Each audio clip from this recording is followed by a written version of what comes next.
how to use the Steam Workshop and how it works. So here I've just opened up the Steam application. I'm going to go to library and we will find a list of all of our games. Now you will see that some of these games don't actually have a workshop, which means that you can't add mods for them, but some will. So for example, if I do Awesomenauts here, you will see that we have a workshop. If we click on workshop, then you will get a list of all of the mods here that we can install.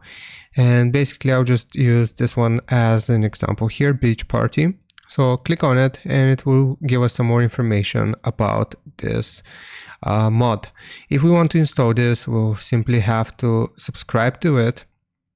And it's been added to subscriptions. Some games will require you to relaunch them before the item will be downloaded. So basically just relaunch your game here for which you have installed a mod. And this should automatically unpack the mod for you and do the installation, and it will be set in your game. So that's really how you use the workshop. Hope this helps. Leave a like and sub, and I'll see you next time.